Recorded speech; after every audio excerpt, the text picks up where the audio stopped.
ازيكم يا حبايبي؟ عاملين ايه؟ اللهم صل وسلم وبارك على سيدنا محمد وبه نستعين. بصوا يا حبايبي، انا النهارده هعمل معاكم دي فرخه وزنها حوالي 2 كيلو 2 تمام. انا مش فاكره بالظبط وزنها قد ايه. سعر الفراخ عندنا النهارده معدي ال 65 جنيه تمام كده. دي الفرخه اللي انا بقول لكم عليها. هاتلي التوم يا عمر. انا هعملها بالخضار في كيس حراري. طيب هتعملي ايه بقى دلوقتي؟ طبعا انا غاسله الفرخه غسله حلوه، عامله لها المحلول بتاعها. هجيب معلقه. هات التوم يا عمر. جبت معلقه. افتح درج التوابل كده. توم دول. هحط شويه صوص باربيكيو. مش راضي ينزل. حوالي معلقتين تمام. واحط كمان حوالي معلقتين صلصه.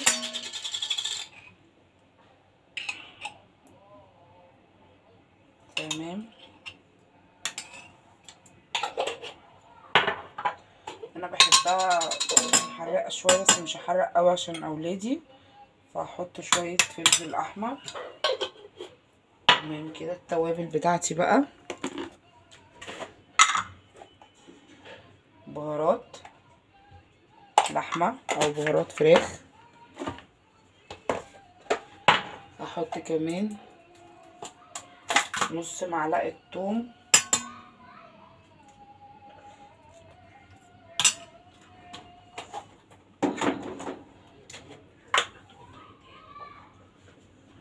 هحط كمان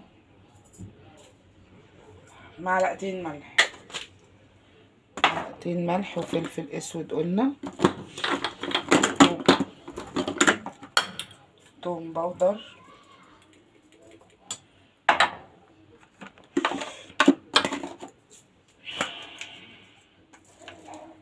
فلفل اسود. بصل باودر.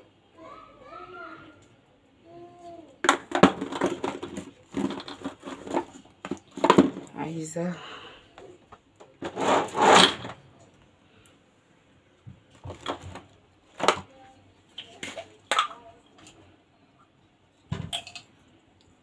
نص عود قرفة، ورقتين روره، معلقة سكر صغيرة. كل شوية الفيشة تتهز الإضاءة تطفي. نحط لنا نص عود قرفة، ورقتين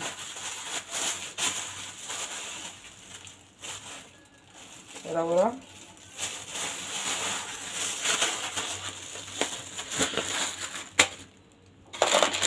معلقة سكر،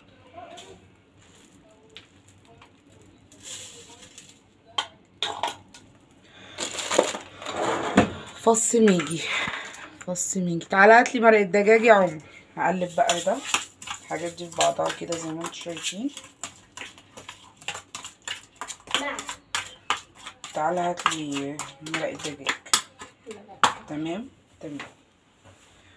نبقى الحاجات دي كده بقيت. هستخدم الصينية الأول. ماشي. الفرخة بتاعتي زي ما انتوا شايفينها،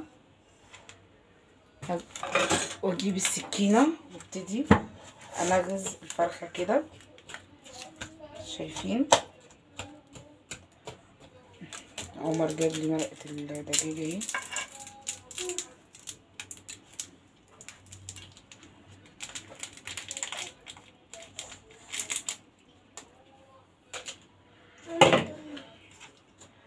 ابتدي انغز الفرخة. شايفين ولا الصورة مش واضحة معاكم ولا ايه؟ الناحية التانية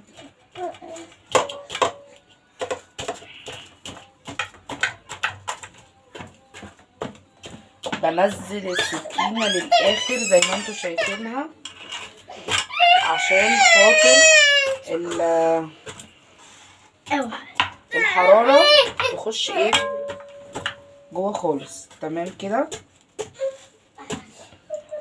تمام كده.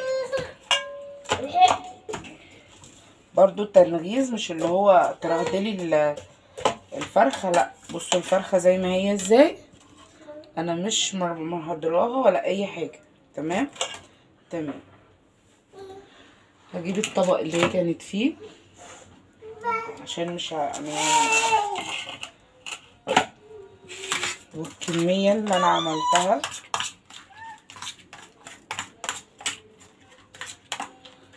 هاخد كده،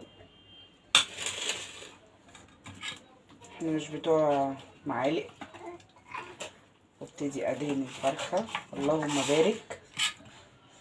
خد اختك يا عمر.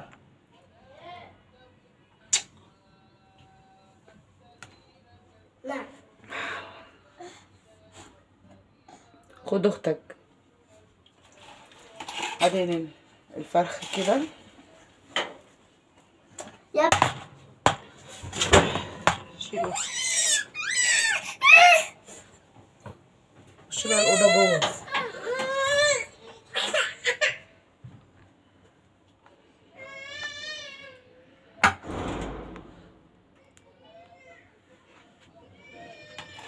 دي الخلطه اللي انا عملتها،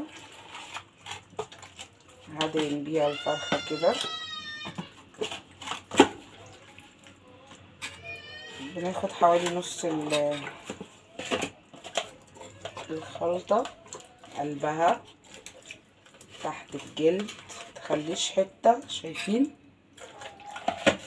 ما تخليش حته، ما تدخليش فيها ايه الخلطه. صوص الباربيكيو بيديها طعم حلو، وهو وعود القرفه بصراحه. خلاص كده انا دهنت الفرخه، هغسل ايدي.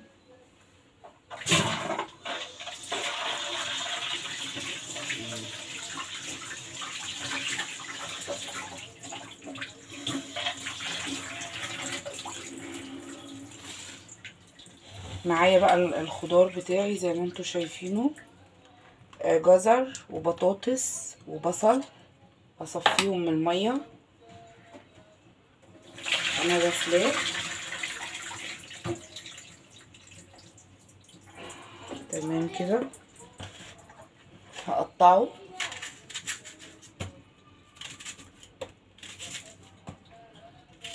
هحاول اقطع كبير شويه. انا مقطعه البصل بس هقطع معاكم مقطعه قصدي البطاطس والجزر، هقطع معاكم البصل.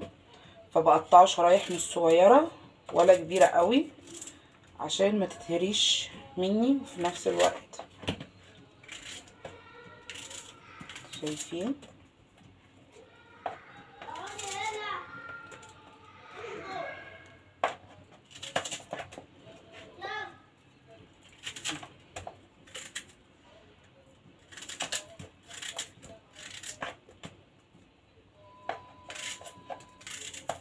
تقطيع الخضار ما يبقاش صغير، يبقى مكعبات.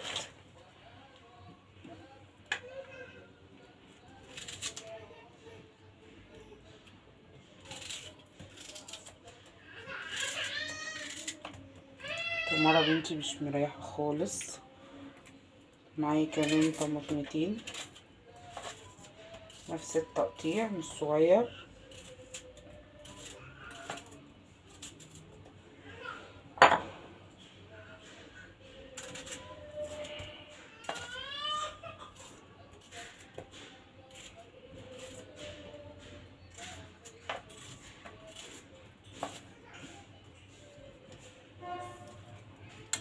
تمام كده.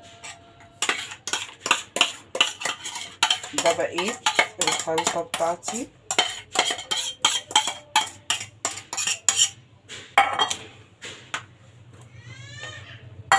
اقلب كده.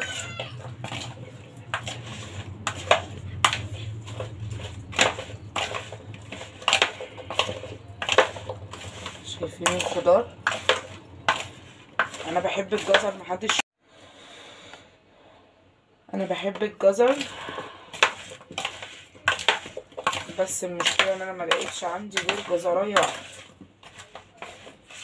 كده الخضار جاهز معايا، والفرخه اهي زي ما انتوا شايفينها.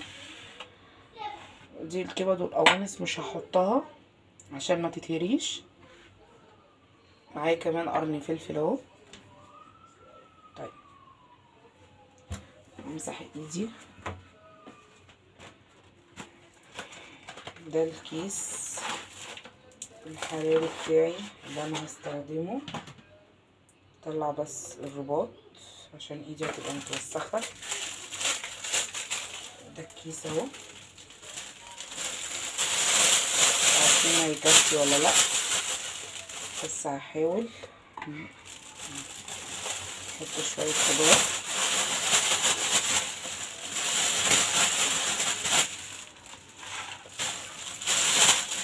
عايزه اقول لكم بيبقى طعمها حلو قوي. بتقعد قد ايه في الفرن؟ الفرخه بتاعتي كبيره، هتقعد حوالي ساعه ونص على نار متوسطه.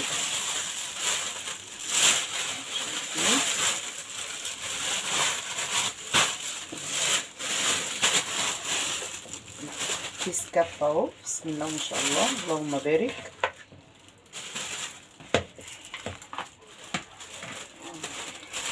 اي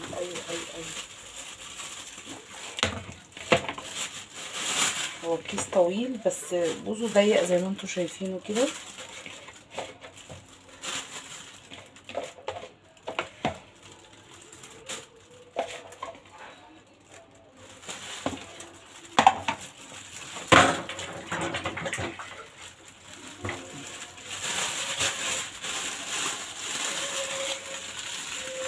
شايفين الجمال؟ حاجة كده اللهم بارك. هطلع الهواء من الكيس وهفرفطه شوية. خلي بالكم وانتوا جايبين الكيس الحراري بيبقى معاه الرباط بتاعه كده.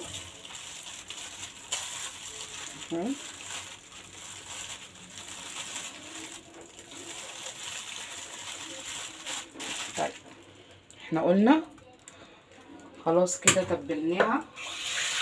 طبعا احنا مولعين الفرن على درجة حرارة عالية. معايا بقى الصينية بتاعتي، احط فيها كوباية مية.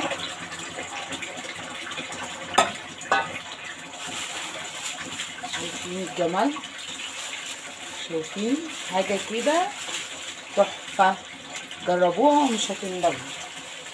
هحط كده الكيس بتاعي في الصينية وهخرمه، يعني ايه، نغزتين صغيرين مش كبار، وهدخلها الفرن. ليه بخرمه؟ عشان الكيس ما يفرقعش مني في الفرن، يتنفخ. لازم تخرميه نغزتين صغيرين ما توسعهمش.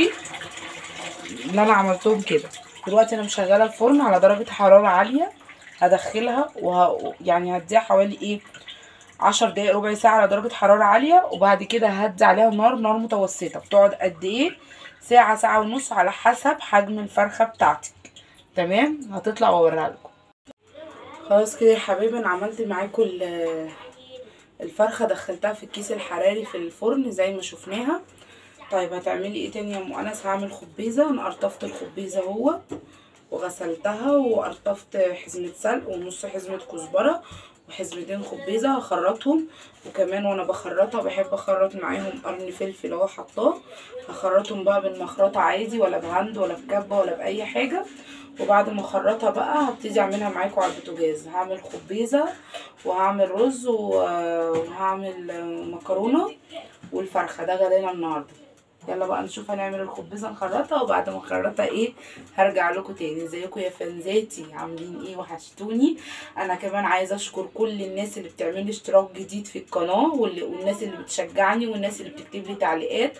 الله يخليكم ليا، والله يبارك لي فيكم، وربنا يجمع ما بيننا كده المحبه والحاجات الحلوه، وما يدخل ما بيننا ابدا حاجات وحشه.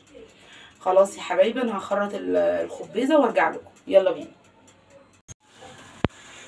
دي الشوربه يا حبايبي اللي انا هسقط فيها الخبيزه. انا نسيت اوريكم، صح، معلش انا اسفه. دي الخبيزه اهي، خلاص انا خرطتها. ودي الشوربه اللي انا هسقط فيها الخبيزه. هقفل بس الحنفيه. غسلت حوالي نص كوبايه رز، شايفينها. هتعملي ايه؟ حطها على الشوربه تاخد غلوه. طيب هتحطي ايه بقى؟ هحط فص ماجي طبعا الشوربه بتاعتي متحيقه فلفل اسود وملح وبهارات وحاجتها كلها. هحط فص ماجي واغطيها. هدي بس غلوه واحده للرز في الشوربه. تمام تمام يا ام انس. طيب معايا حله الرز اهي، حطيت فيها الشعريه وحطيت فيها شويه زيت ذره. ومعايا حله تاني صغيره اهي. هتعملي فيها ايه؟ هحط فيها معلقه سمنه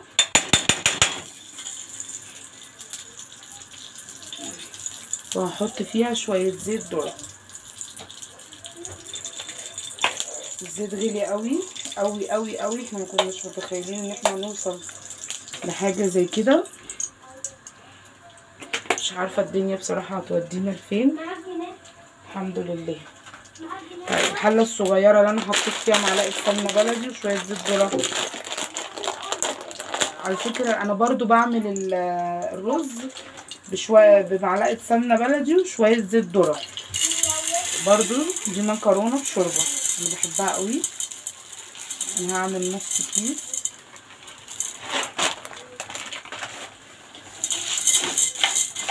هحمر بقى المكرونه زي ما انتم شايفين كده، وهحمر الشعريه.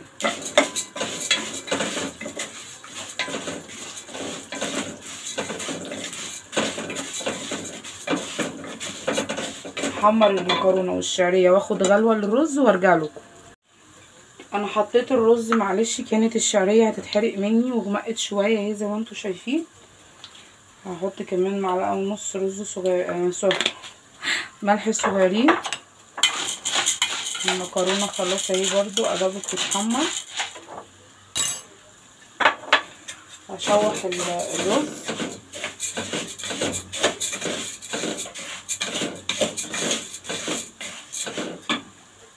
وهنشوف بقى مع بعض كده بقى ايه الشوربه. احنا حاطين فيها زي ما انا قايله لكم الرز اهو خلاص كده خد غلوه معايا. هتعملي ايه؟ في ناس بتحط رز، في ناس بتحط فريك، بس انا بصراحه بحب اعملها برز، وبحب اعمل السبانخ بفريك يعني. طبعا بقى حريتكم الشخصيه. هنزل بقى كده بالخبيزه. الخبيزه كمان ما بتتخرطش قوي زي الملوخيه. دول حزمتين خبيزه وحزمه سلق ونص حزمه كزبره وقرن فلفل اخضر. خرجتهم مع بعض كلهم زي ما انتم شايفين اهو. تمام كده.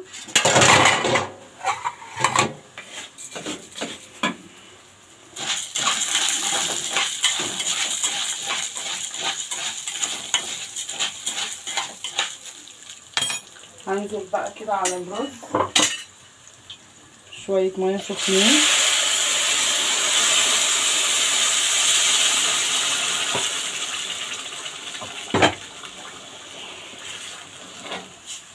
انزل بقى كده.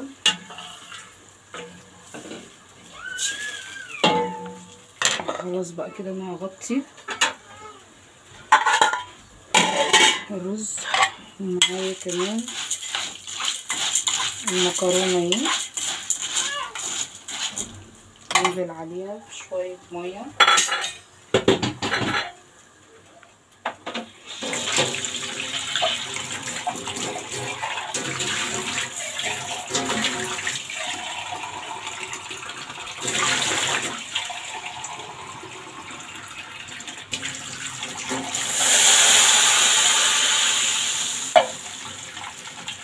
هقلب الخبيزه كده. شايفين خضرها؟ مش عارفه هي شايفين الجمال؟ صلوا على النبي كده. هحط فص ماجي للمكرونه بس هغطيها دلوقتي عشان الميه السخنه. وكده الرز معايا زي ما انا بوريكم. ودي الخبيزه زي الملوخيه بالظبط. بتستوي ازاي؟ زي الملوخيه ايه بالظبط. اقفل الحنفيه كده.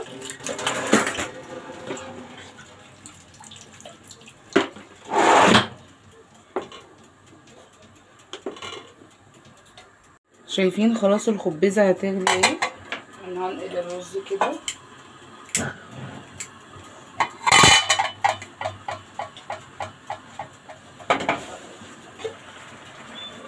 اوطي عليه شويه. هحط بقى على العين الكبيره دي، هعليها معلقه سمنه، معلقه توم، شويه كزبره ناشفين.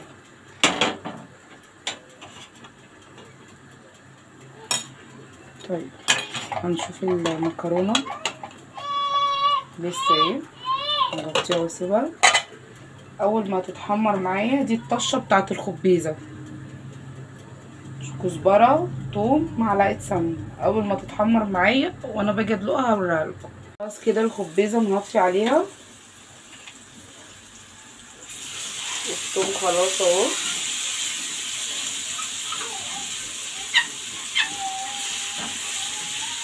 عايزه اقول لكم الخبيزه دي من الحاجات اللي انا بعشقها.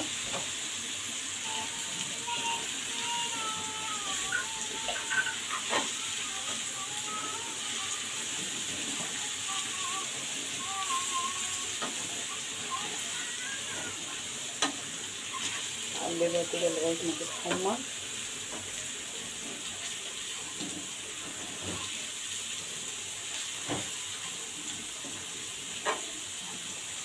خلاص اهي.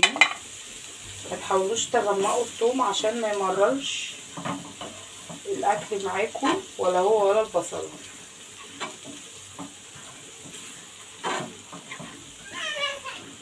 تمارا قاعده بره مش قادره اقول لكم على اللي عاملاه.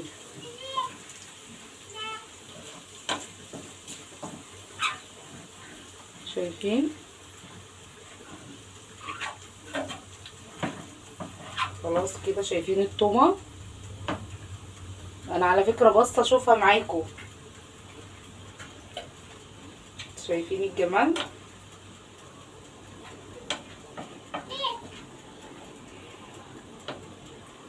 شايفين اللون الجميل للتومه عامل ازاي؟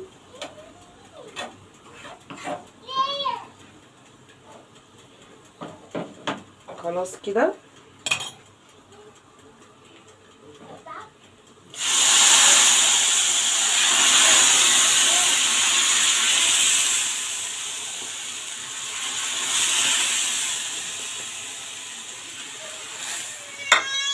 احلى خبيزه تاكلوها في الدنيا كلها. كده الخبيزه خلصت اهي، والرز انا موطيه عليه، والمكرونه بتاخد غلوه، والفرخه في الفرن. هخلص بقى كله وارجع لكم. كده خلاص المكرونه انا بحب اديها شويه ميه الاول بفص الماجي زي ما انتوا شفتوا كده معايا، وبعدين بزود لها الشوربه. طب انتي ما عملتيش حاجه النهارده بشوربه؟ لا يا حبايبي، انا عندي شوربه في الفريزر ومعرفاكم ان انا بشيل الشوربه بتاعتي عشان لو عايزه اعمل حاجه زي كده استخدمها. الشوربه ايه طلعتها، برضو كنت مطلعاها للخبيزه. خلاص كده المكرونه بتاعتي اتعملت، هديها بس غلوه واحده في الشوربه. ماما انا اصحابها في الشارع. والرز برضو اتعمل. هنروح اشوف الفراخ وارجع له. كده خلاص يا حبايبي، خلصت معاكم الاكل اهي. الخبيزه بالطشه بتاعتها، شايفين خضرها وشايفين الجمال. وعملت الرز وعملت المكرونه المشوربه زي ما انتوا شايفين اهو. شايفين المكرونه المشوربه. دلوقتي جينا بقى اهم حاجه. ايه هي بقى يا ام انس؟ الفرخه في الكيس الحراري. يلا بينا نقطع الكيس. بسم الله.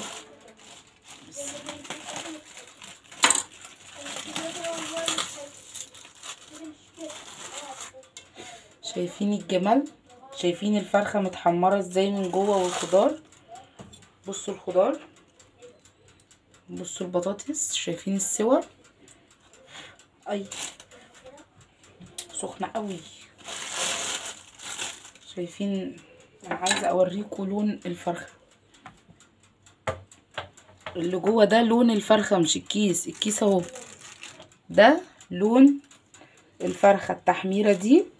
شايفين التحمير ده تحمير الفرخة وقرمشة الفرخة، وده الخضار اهو استوى.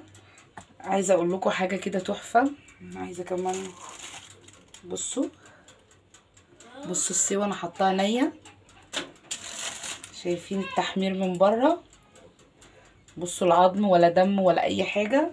جربوا الطريقة دي ومش هتندموا. عايزاكم تصلوا على النبي وتوحدوا الله، ولا اله الا الله ولا حول ولا قوة الا بالله علي العظيم. ما تنسوش تعملوا لي لايك والاشتراك في القناة وتفعلوا لي الجرس، واستنوني في فيديو جديد.